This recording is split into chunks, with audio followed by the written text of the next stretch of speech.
All right. Cool. So I see some people around before, but if there's anyone that's new, the idea here is kind of a informal meetup, kind of an opportunity for people to interact in real time instead of just on mailing lists, which is the way a lot of the RISC-V work is done normally. Actually, we'll add Akira here as well. So I made one of the RISC-V ambassadors, and Wei Fu's another one, and also Akira. I think, yeah, there's several other as well, which you can, if you click on that link there, it'll take you to it. Let me also share the link to the slides here, so people can click on the links if you want to. So I will put this into the, where'd the chat go?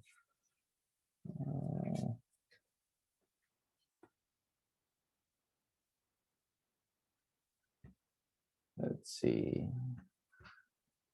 Oh, there it is. All right, so that's the link to the Google Slides in the chat there.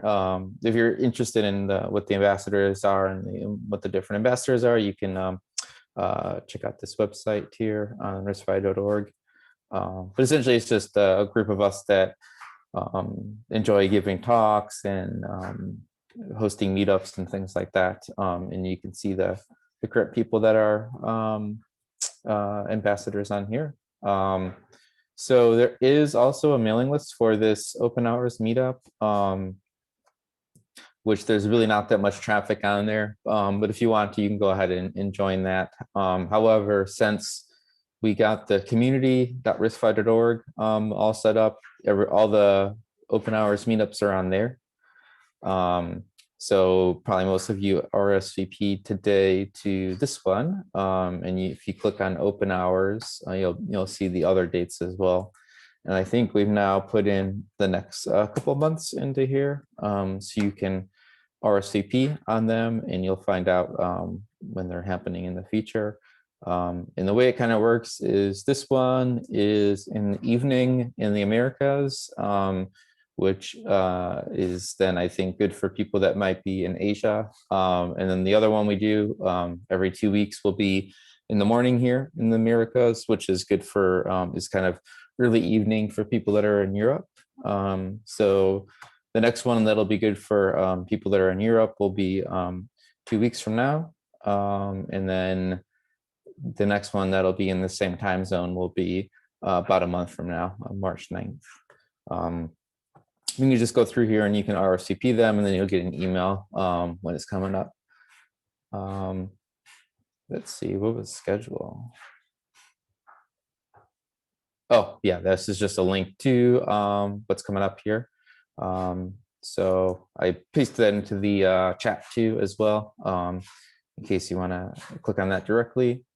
And one of the things that happened over the last couple of months is we had the RISC-V Summit back in December, and all of the videos are online. So there's a good number of videos on all sorts of different topics. So if you are interested in RISC-V, I recommend checking these out. I think Akira, you had a talk and you had a birds of a feather discussion in here. There was a bunch of talks. Anyone have any like talks that they thought were really good or wanted to point out?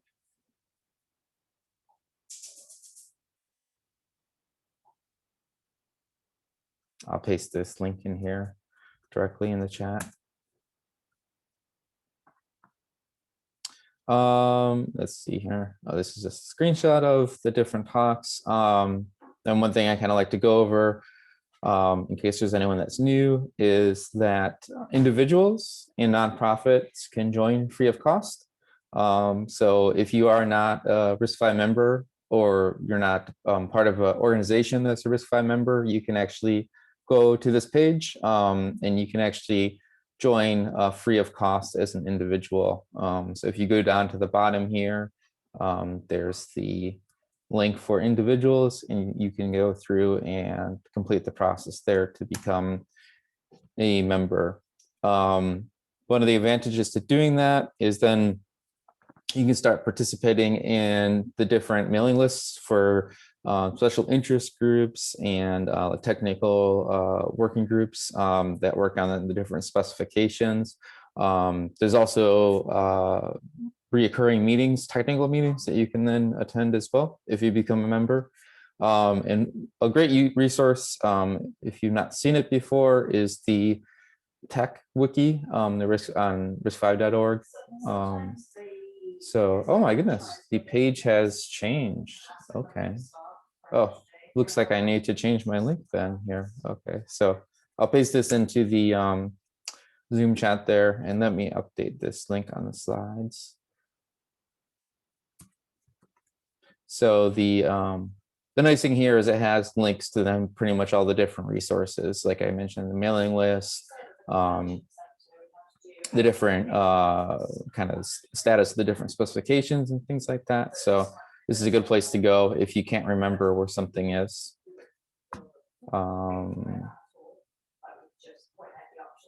Another page I thought was interesting was the, looks like this one changed as well. So the status of the extensions and the software support for them. So I thought this one was a interesting one to look at, especially back in December. A bunch of new extensions were passed. So you can take a look here and see for the different extensions, how the support is going for different things like tool chains, libraries, and also like Linux and FreeBSD as well. Let me fix this link in the slides also.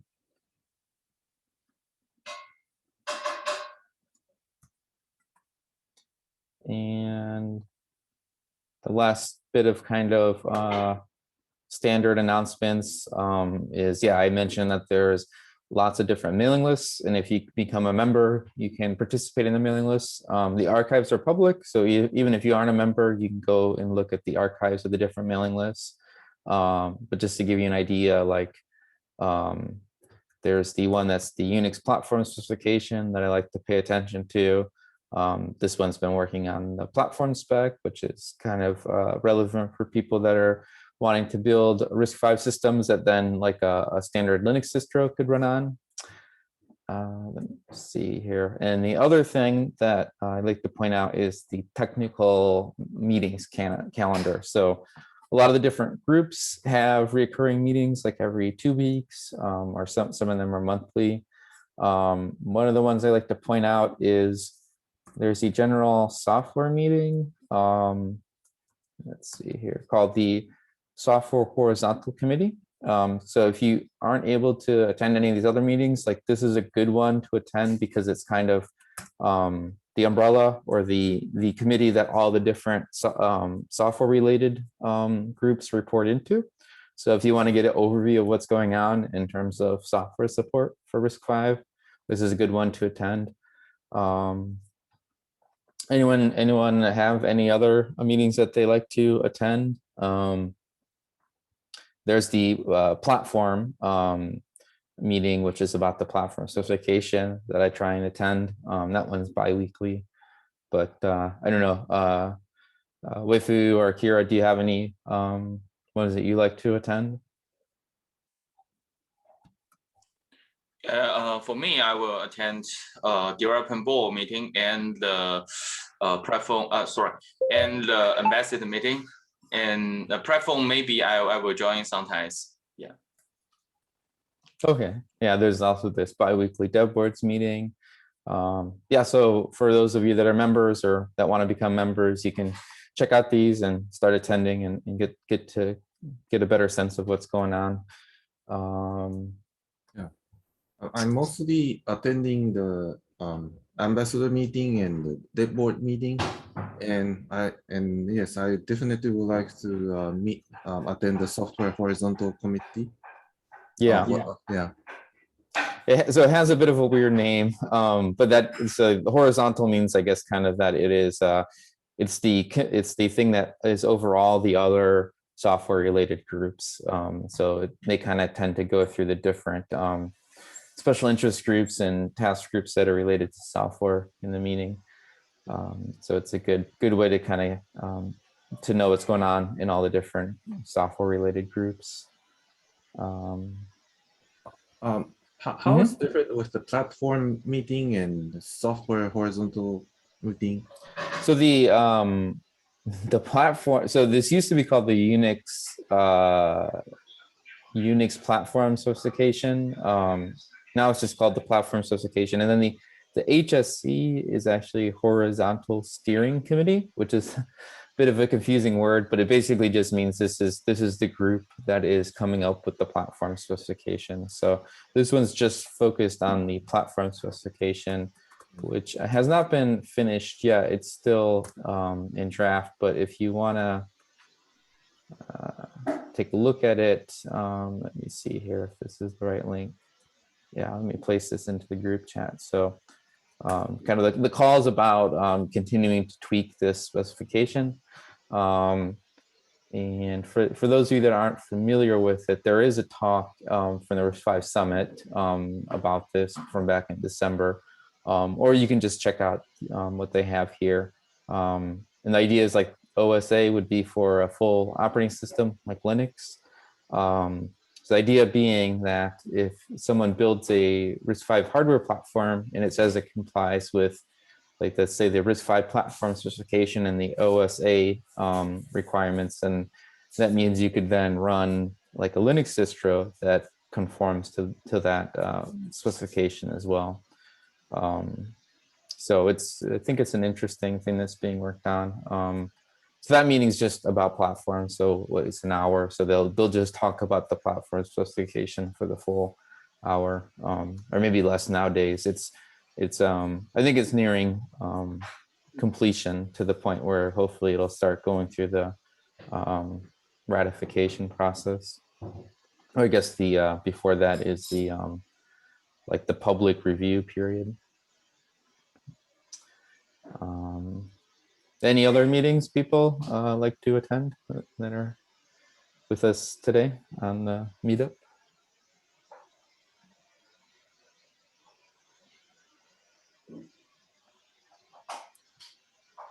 All right, and that's kind of it for the signing the standard slides that I like to go through, especially for anyone that might be new. In the deck, there's some older slides that I've hidden because they're from past sessions. I did want to show this one in terms of stuff that was happening that was new.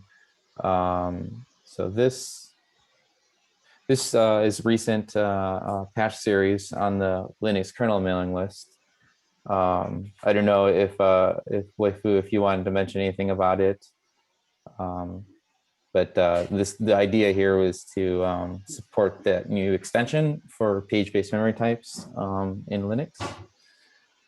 I don't know, Waifu, did you have any thoughts about this series? For me, you can see the new patch set for SVPBNT, and but it's not my work. Since the version 5 and version 4 and other people take over and wanted to add some more feature and using another way to fix this problem. So you can see more patch has been added to the patch set. So I can see it seems Samuel already used this patch set into the latest kernel, and I'm trying to use that, but I haven't put it up because maybe some configuration has some problems. So we are working on using this new patch set on D1 right now. So Okay. that's my latest status for that. Yeah. Cool. Is there anything new with I know you so Waifu does a lot of the Fedora RISC-V work.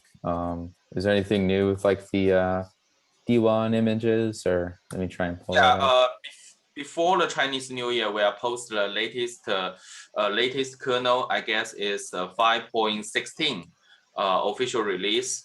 into our let page Yeah. set let page has a little bit date, but I Oh, guess okay. the link still there, and the link point to the latest imaging, yes, and you can try that. And I think right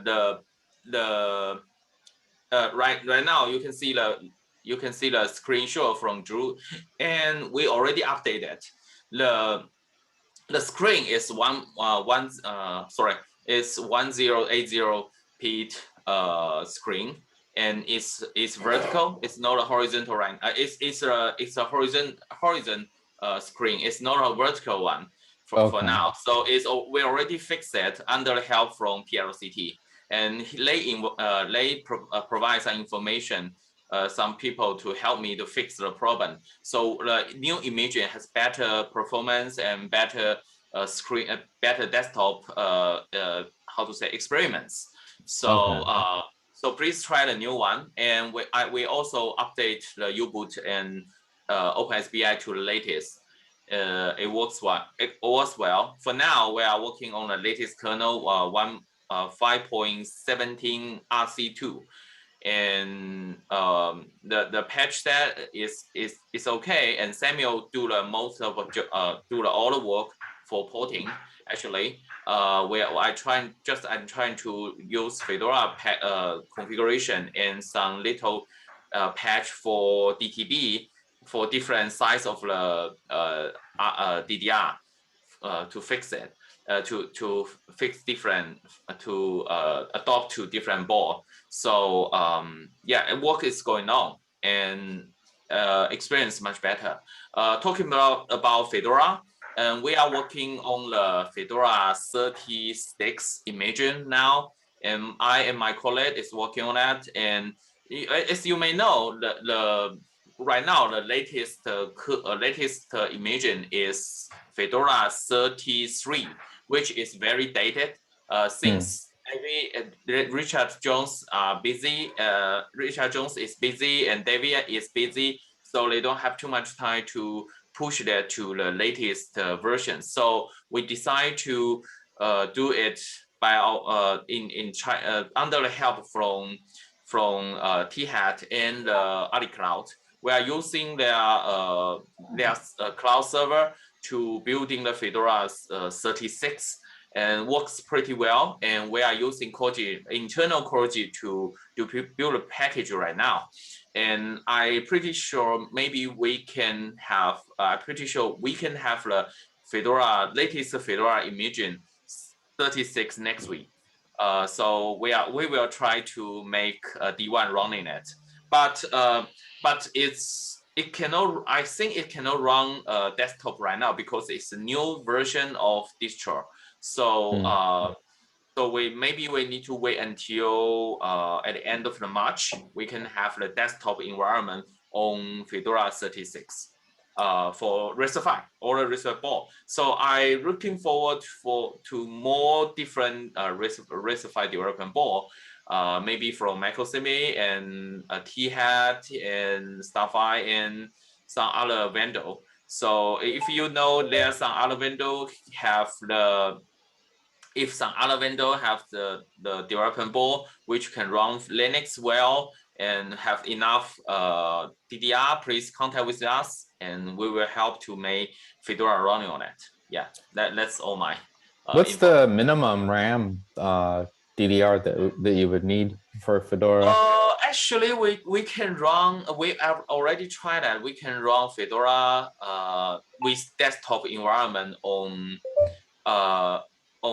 how to say 512 and 20 512 megabyte. Yes. Right. Like So, like this D1 board, right? Then yes, like D1 yeah. board, the minimum size of D1 board, we can do that. I haven't got a small one, so if someone has the CP development board which has a smaller size, I know sure if we can, maybe we can try that. Yeah. This Lychee, is it? Yes, Lychee. Yeah, they make it recently. Yes. Oh, this is it, right? Yes. It's fun. Okay. That's Yeah, nice it and will be small. good. Yeah. Yes, it's a very nice ball. Yes. Nice. That's good to hear. Thank you. Thank you. Is this so is it XFCE? That's the desktop? Yes. Okay. Still XFCE. Yes. Okay. But we are working on the QT, and the other engineer is from China. He was a Fedora ambassador, and he was working on the Qt package, and he is helping us for Qt Qt5, Qt6 environment. Okay. Nice. I just noticed too that we have Wei Wu as well on the meeting. I believe from who runs the lab. Hello. Hello. Yeah, I'm I- just working. So Okay. In the past, sorry for joining late. you've told us about the lab. Is the lab going well? Yes, the RISC-V lab is running well, and for the last week we are during the Chinese New Year, so there's no equipment was added, but we have more a few more community developers can connect with a match. Great. Great. So how many unmatched are there now? Yeah, currently there's more than there's 69. Oh, it's great. 69. It's Huh? online. It's 69 available for developers. Trying to see, I think I've had a slide here in the past about your lab. Oh, here it is. Yeah. For people that aren't familiar, let me throw this in the Yeah. chat. But my understanding is for people that are RISC-V members, that they can request to get remote access, right? To be able to use these. Yeah, for the boards. yeah, not really. So there are two different categories of users. So one is the community developers. So the developers from the open source community can get direct access on the match. And if RISC-V member wants to get access it, they can get a Docker container in the D1. So that's which needs individual member. Okay, I think. that's great. Yeah, that's exciting. I feel Yeah. like you have the most RISC-V boards in one location in the world. Yeah, yeah. After the next 100 I matched was deployed and put online, so definitely they were going to be the largest in Nice. the world, I think. That's great.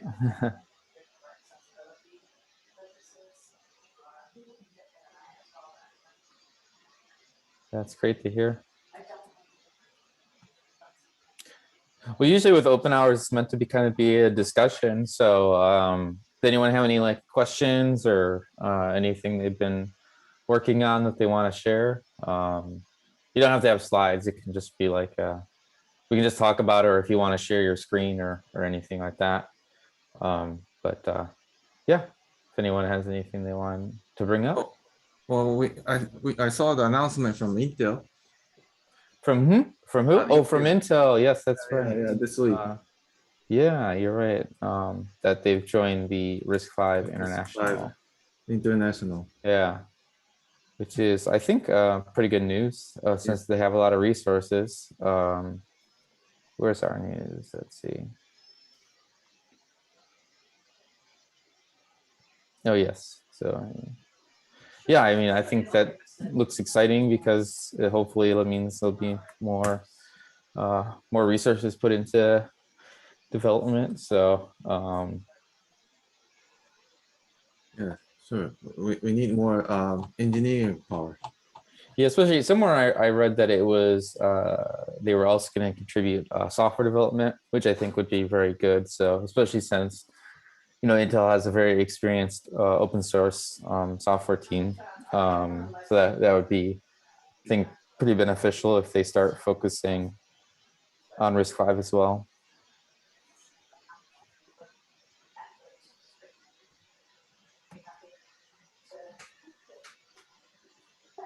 I think it was the register that I'd seen an interview with Mark, who's the CTO. Let's see.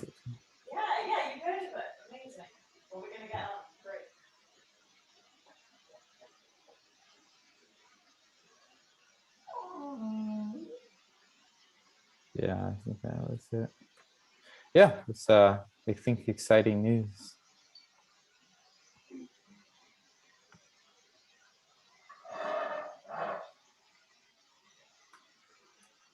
Oh, here we go. This is what I was taking a look at the other day. The interview with Mark, who's the CTO of RISC-V International.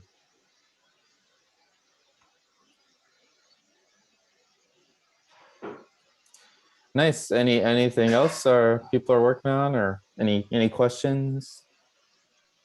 For Allwinner, for their NAND driver, is it like the weird one that was on the ARM chips, or is it actually a sane one? I don't know. Do you know, Wei-Fu? Would you mind to repeat your question again? Let me, yeah, maybe I didn't get it. So on the Allwinner's ARM branch, their NAND drivers, they're not upstreamed. They're not like MTD or MTD block drivers. But I was wondering if the D1 actually has a proper NAND driver. Okay, which driver? Would you NAND driver? Which driver? The for NAND for flash access. Oh, okay, got it. Okay, so so you have an upstream? Does it? So it has a NAND chip on the NESA board. It has built-in storage. Is that right? Yeah. Okay. So I think the question is NAND chip is always have a slightly different protocol to talk, and if they change the brand of the NAND chip, it's yeah, it needs proper revising the existing driver in the Linux kernel, or use the working. I mean, Actually, what I was talking about is the ARM ones. The driver has its own, wear leveling, and that's all. And then that's all handled in the driver itself, versus exposing the raw NAND directly to the kernel. I was curious as if the D1 uses that same thing, because like on ARM it shows up as like /dev/NAND A, NAND B, NAND C, versus other boards it's dev MTD. I see. Yeah. It seems it's another layer. If I correct, would you mind? Maybe it's another layer.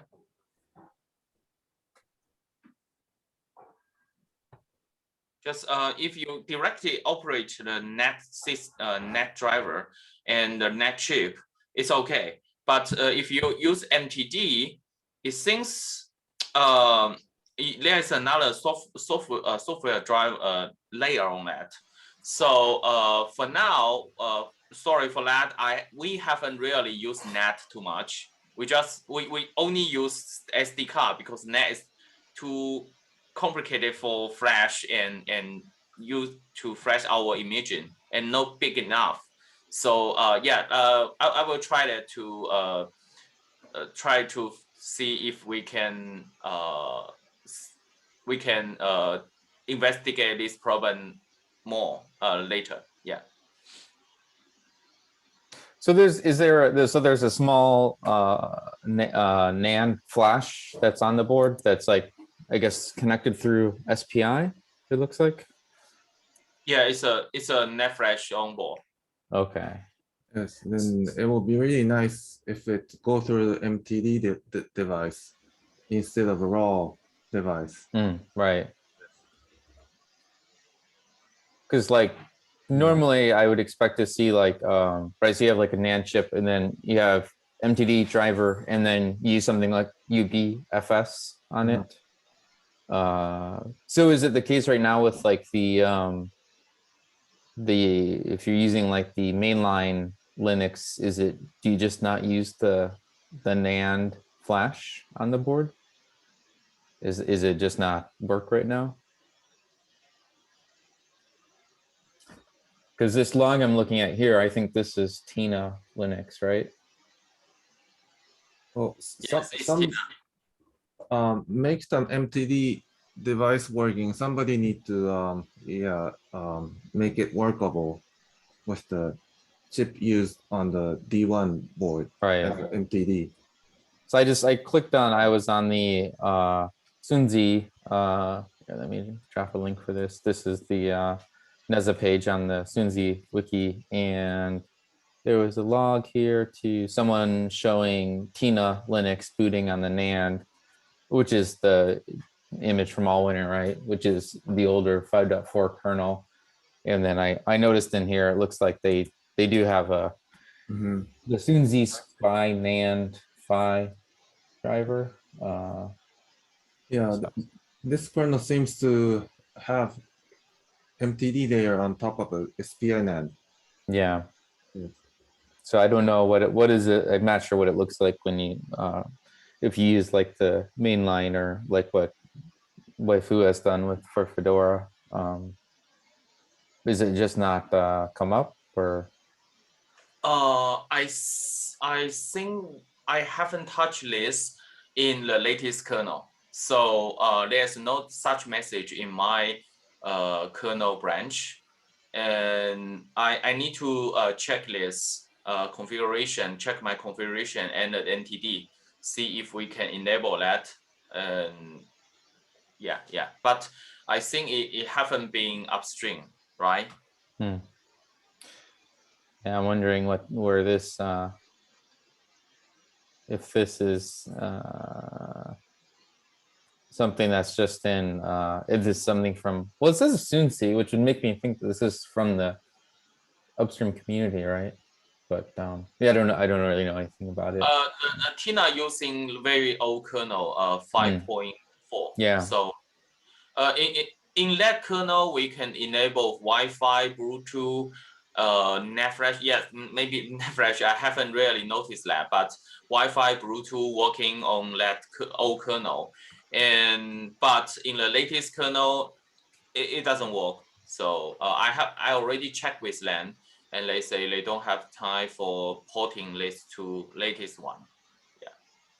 Yeah, so I think it is just some downstream thing because I don't see that string in mainline. So yeah, I guess this is just something that's in the their downstream like fork. But it's too bad Samuel isn't on. He would probably know what the situation is with the supporting this upstream.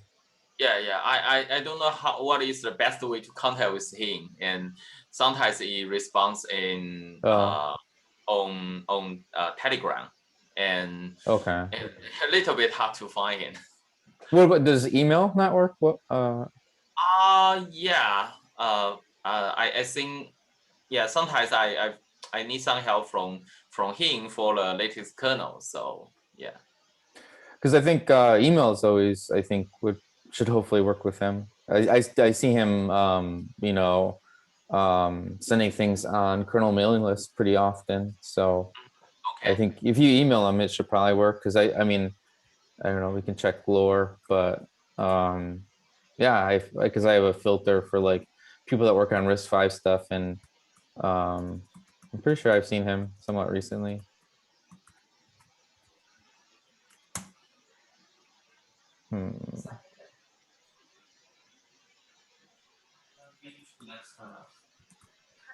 Yeah, he's still. Yeah, I would just give him. I would. Recently, update a lot of Yeah. I've seen a lot of patch set for D1. This So was February 7th. So this was. yeah, earlier. Yeah, I would just try and send him an email. I think he's pretty active. It looks like. Let's see. But yeah.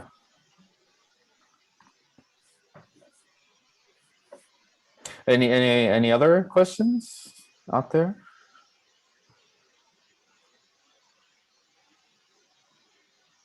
We've got 4 ambassadors on, so if we don't know the answer, we can hopefully find someone who does.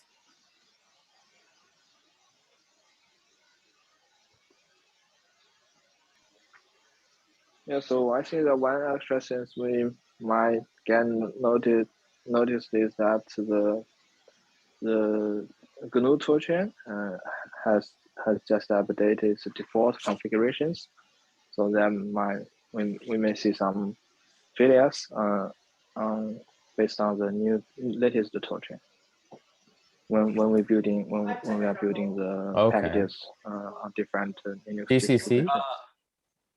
Yes. So wait, is that the GCC 12?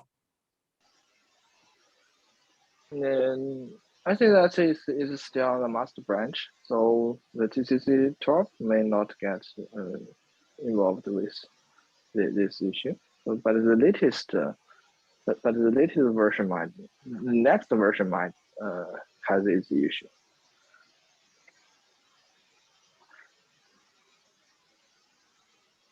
So which issue you are talking, and would you mind to paste a link to the chat?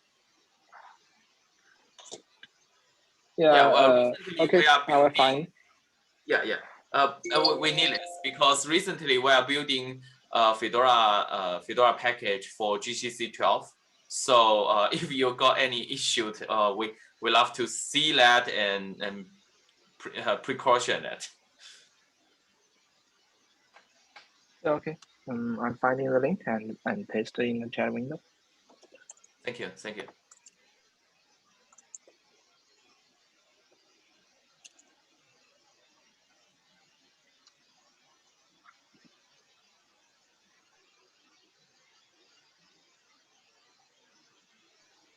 Okay, and I see that there's going to be a RISC-V Tokyo Day in April, in late April. So, do we have any news or information or updates on that event?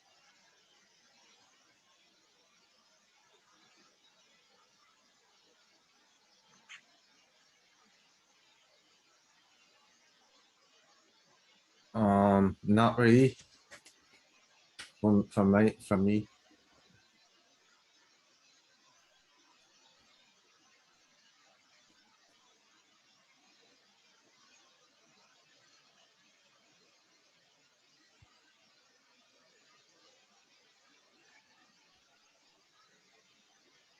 Oh, I think I was muted, but which event were you talking about?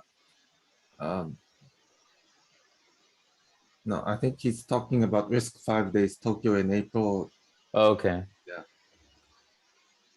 Yeah. Every year organizing person changes, so I haven't talked with them. Oh, it happens in university. Oh, Densudai and university this year. Yeah, let me go back to the page here. Oh, I click on the wrong thing.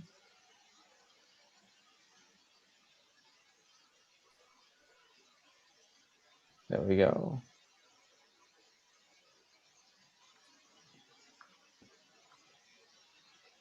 Yes, I guess Akira, you're saying you aren't involved with this directly, but it looks like it's coming up in April. Is that what you were asking about, Wei Wu? Yeah, exactly. Okay. Yeah, it looks like 3 days. Is there a there a link on here somewhere? I feel like I'd seen a web page somewhere before for it.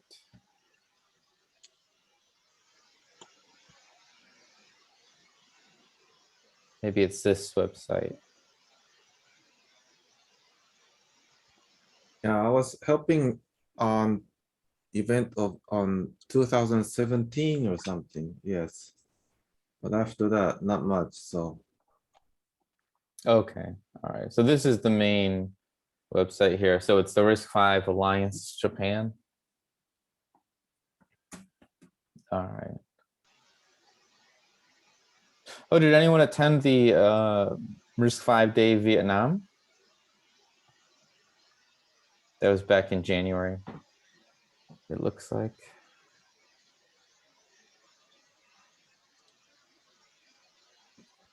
Yeah, I didn't get to attend it, but looks like they have the material online from that.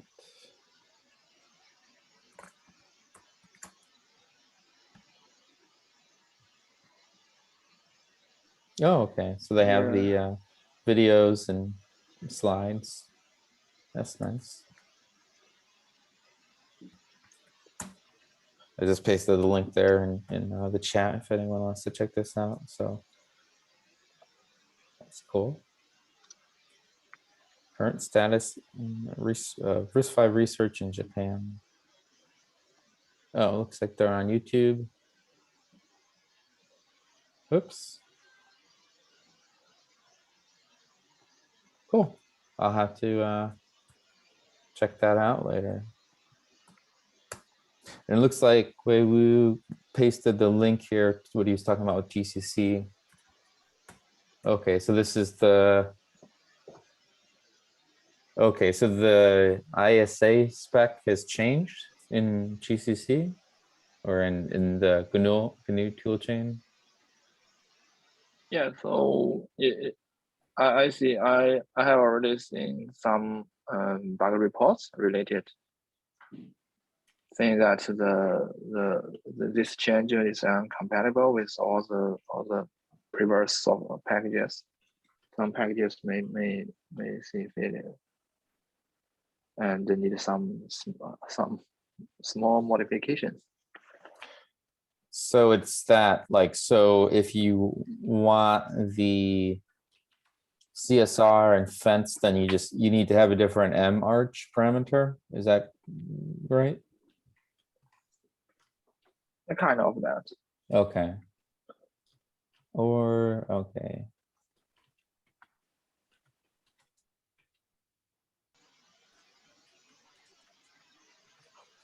So when some, I'm guessing it sounds like when some things go to be compiled, some packages, they will break without changes to maybe the make file or something like that. Was that right? Yeah, so okay, that's possible.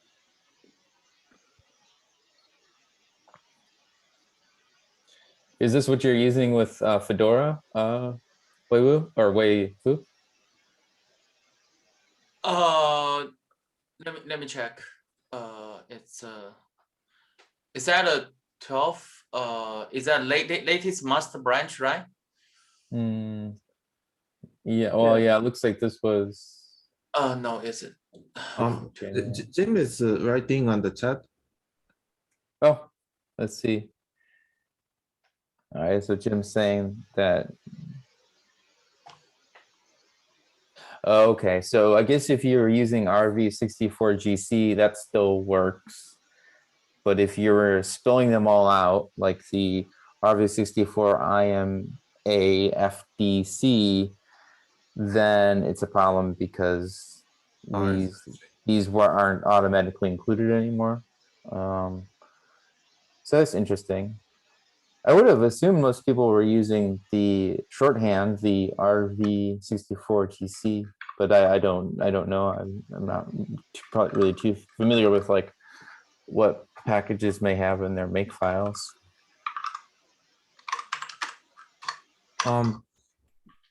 Many many specification was rectified last December, and yeah, Yeah. are those CPU coming out? Is this year? Yeah. Like chips, well, I mean, I'm not sure. I know in terms of IP, like Sci5's new cores have the H spec implemented. Mhm. I think similar things as well. You know, I mean, I'm hoping at some point they'll make, you know, newer dev boards, but I'm right now I think several companies have like IP cores that implement the new specs, but I think it'll probably take some time before there's like a chip out there with like the hypervisor spec, for example. But I guess we will see. You know, obviously the IP vendor is putting them into FPGAs is easier, right, than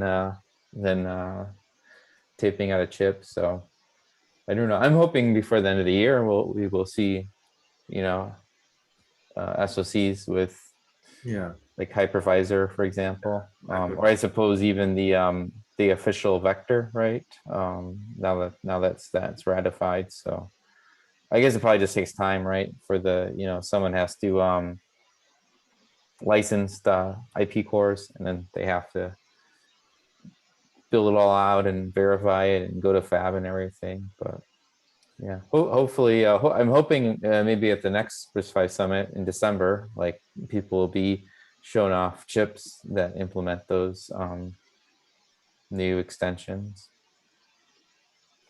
You know, people can finally use something other than QEMU for testing hypervisor. Yes.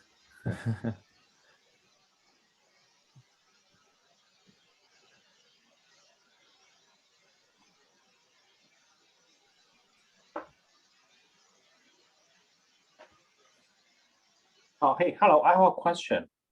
So I'm actually new to this RISC-V, but I'm quite interested to see what is the ABI, the application binary interface, the document. Can you actually share the link? Yeah, there is a group that does the PS ABI, and let me share this. I think they have a new. They're a group that meets pretty regularly. Let me see. So that's like the GitHub where the drafts live. I think there was maybe a new release recently. Oh, okay, good. Let's see, or a new draft. So yeah, I dropped the link in there to it, to the repository, and I think this is the current draft that's being worked on. But yeah, this is where all those sorts of things are defined. My understanding is that while there's several ABIs that are defined, there's really only a couple that are used in practice. I don't know, Wei-Fu, if you know more about that, but it seems like, I'm not sure where to find it now, but it seems like the distros seem to stick to one, and I don't, like, for example, in practice, like I've never really had to think about it. But Fedora using LP64D, but okay. Recently we got some trouble on directory for that, so we work around on this. So, but I'm pretty sure we are using LP64D. Okay. Yeah, someone had asked once on Open Hours like about this ABI, and if like there was ever any conflicts, and yeah, I have to say, like I've never come across like an issue, but I mean I'm also not like making a distro, but like it seems I think my understanding was, yeah, essentially like, well, there is a lot of possibilities in terms of different ABIs. Like it seems like everything I've ever used is sticking with this one particular one. Okay, I think got it. Let me find. I think there should be a page for the group with like their mailing list. Let's see here.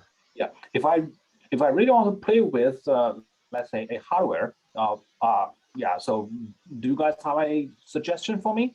Maybe I can purchase kind of like a RISC-V CPU or something like that. I can install Linux. Yeah, That's if you're my stuff. interested in Linux, then I think the Allwinner D1 is a really good target, since it's pretty widely available now. So there's this one official dev board called the NEZA, but there's so this has the Allwinner D1 chip, which is 1 gigahertz RISC-V 64-bit RISC-V core. There's now a cheaper option from a company called Cipid. They have this called Lychee Board. Let me see if I can find the link to it. So this would probably be a good one to get if you wanted to experiment with running Linux on it, because I think it's less expensive than the official board from Allwinner. I don't know. Does anyone have a good link for the Cipid board? Probably on their Twitter somewhere. And then I think you can even get it with a display as well. Let's see.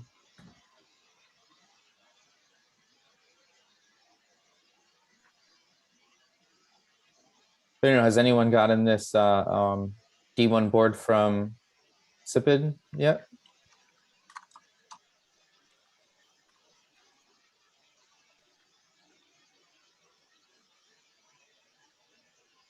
Oh, here. All right, maybe this is it.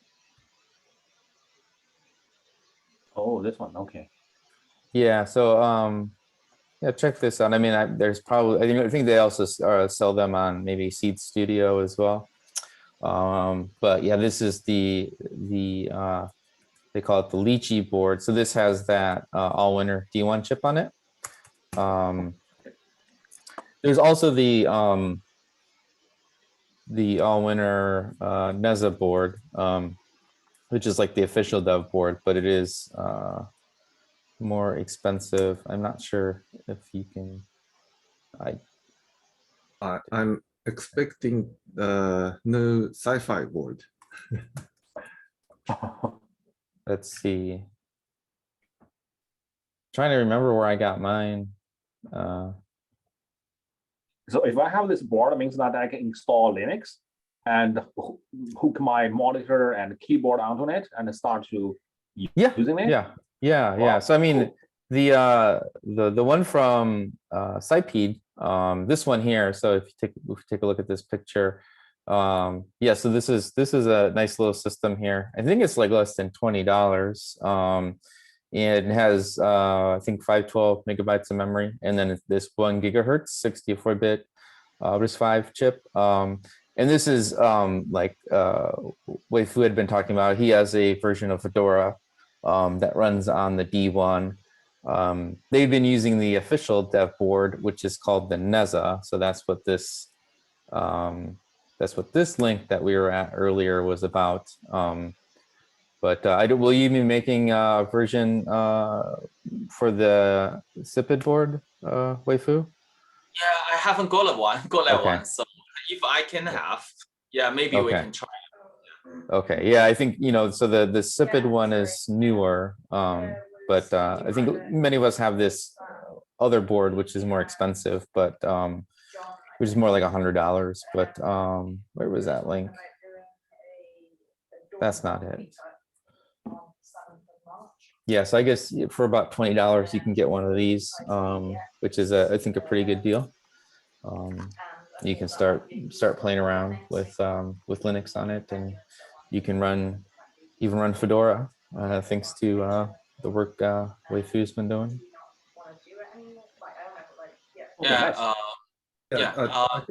Just encourage people.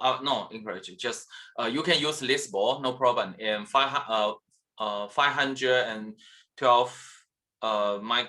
megabyte is okay, and you can run the desktop on that. And they provide, I guess they also provide some imaging for Debian or maybe someone using Ubuntu and Arch and Gen 2 or something. So it should work.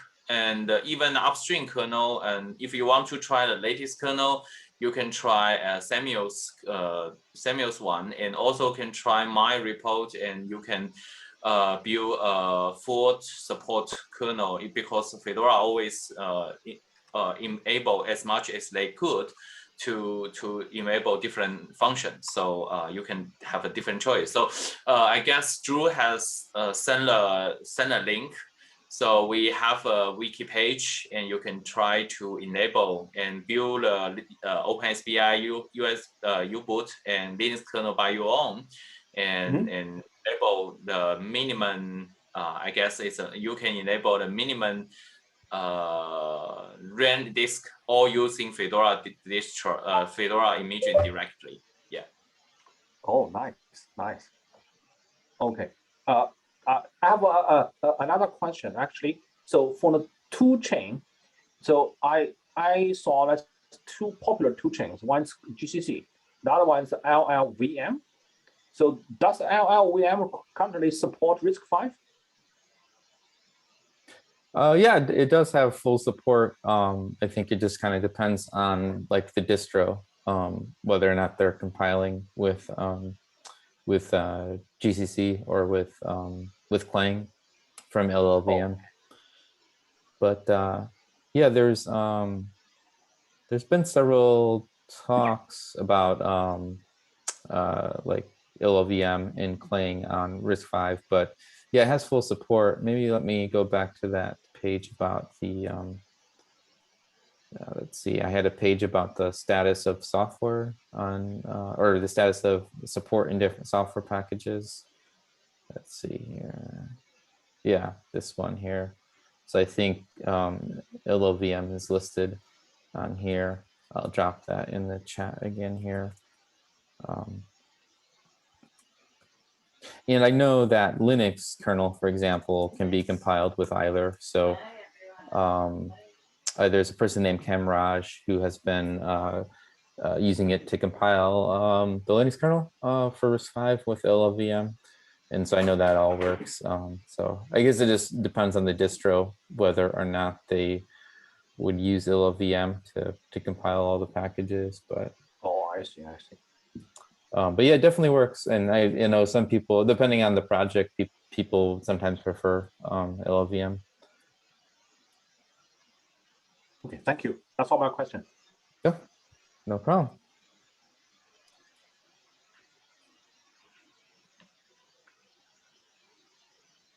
Anyone else have anything they want to discuss or ask?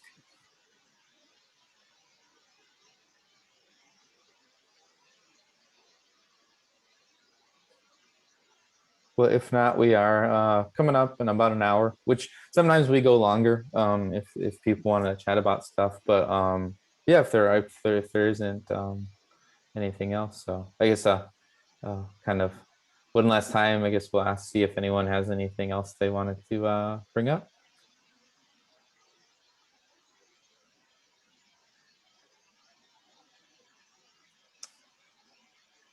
All right, well, if there's nothing else, I'll leave you with the open hours page here. So we will be meeting again on March 9th, and that'll be in the morning in the US. So it'll be very late at night in Asia. But the next time that'll be a good time zone for Asia will be March 30th. So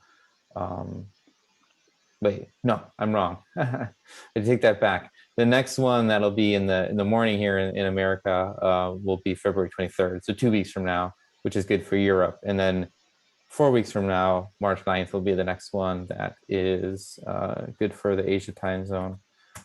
So please RSVP if you want to attend that one as well. All right, well, thank you everyone for joining tonight. We definitely have gone back to a good number of people. The first couple ones this year, we were pretty low, but it looks like everyone's kind of getting back into the swing of things. So thanks everyone for joining. And well, if you're in the Americas, have a good night. If you're, I guess, in Asia, have a good rest of the day.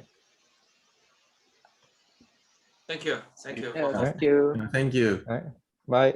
Yeah, I think the next meeting we may have some more materials or news Okay. to bring up. We Great. just finished the new year.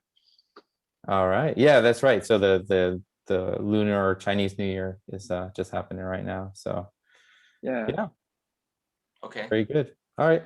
Yeah. Okay. Goodbye. Bye.